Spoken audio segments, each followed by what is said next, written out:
Let's keep going. I've done 700 baseball players, box scores.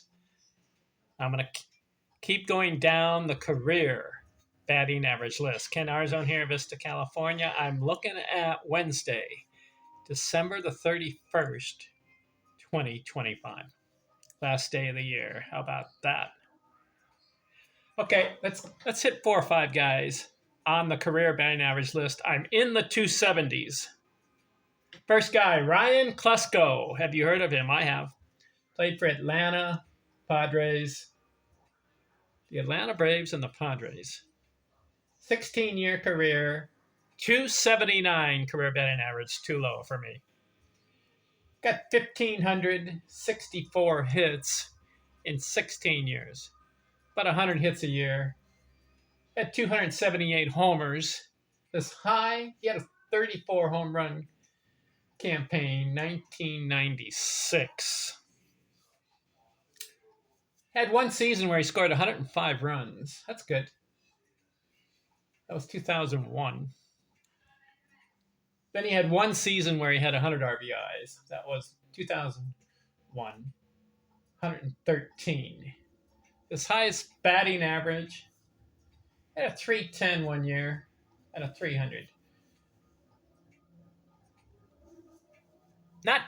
No black inks and no major highlights for Ryan Klesko. He had some power. He's a big guy, but could not develop great numbers. He had average baseball numbers. He didn't even reach 1,000 RBIs in 16 years. He had 987. And runs scored, he only had 874 in his career. 278 homers, so look out, he could hit some homers. Ryan Klesko, 279 career batting average. He's on the list. Let's keep looking. Chris Chambliss is next. 279 career batting average. He had a 17-year career. I like Chris. His career hits, 2,109. He passed that magic 2,000 hit mark. If you're a ball player, your goal should be 2,000 hits. And if you want to be in the great category, then you need to get 3,000 hits. And if you want to be super, super great, how about 4,000 hits? 2 guys did that. Ty Cobb and Pete Rose, 4,000 hits.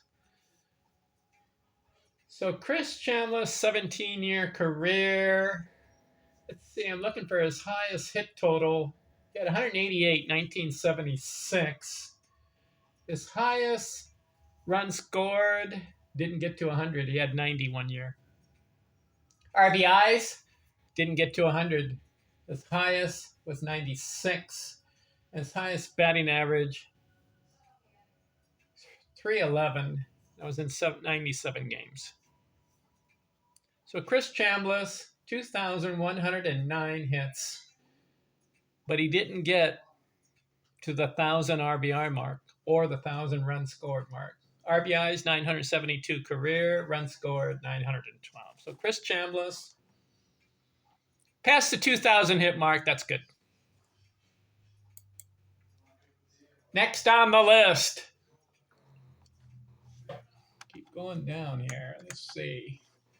Would you believe I'm at 715 baseball players? Mark Koenig. Koenig? Mark Koenig, old school, 1925, 1936, 12-year career, 1,190 career hits. He ends up 279 career batting average. Highest hit total, 172 one year.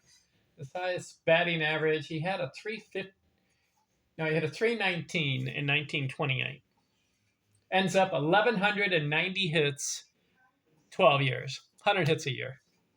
No black inks, no major accomplishments, except 1 year in 1927, he scored 99 runs. That's good.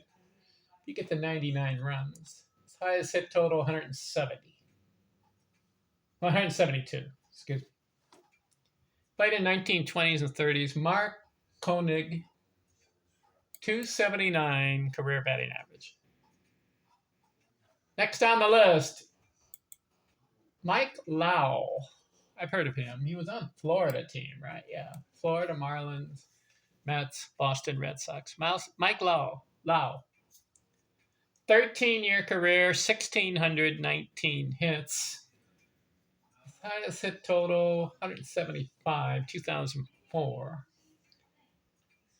Never had 100 runs scored this season. He did have 3 100 RBI campaigns. He had a nice year in 2007.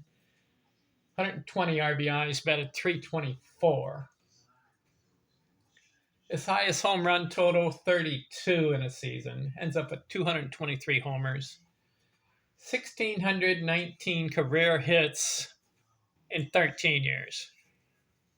Stopped playing age 36. 279 career, Mike Lowell. And the last guy I'll cover, Sam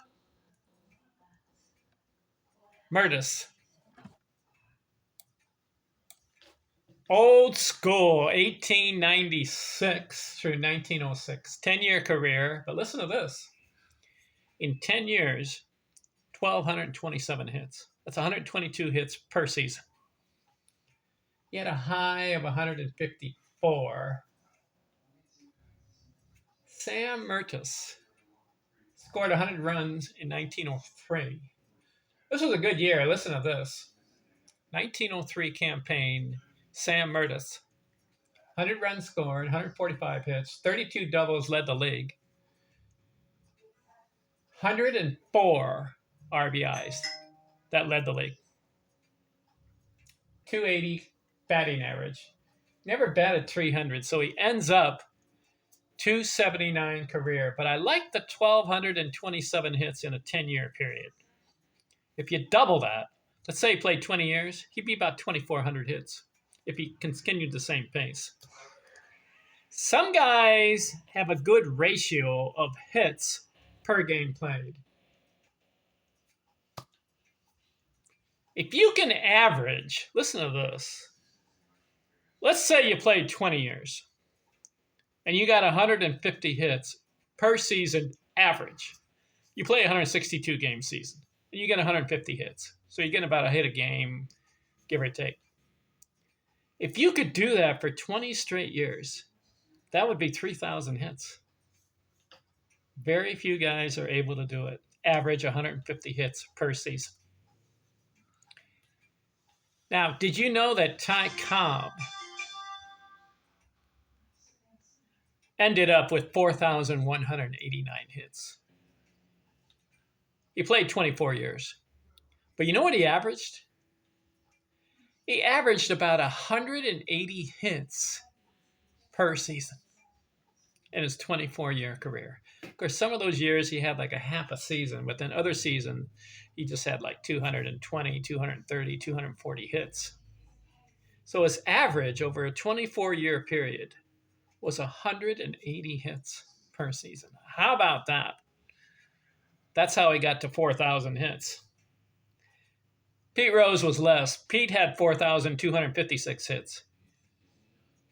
But he had like 500 more games than Ty Cobb. So his average wasn't 180.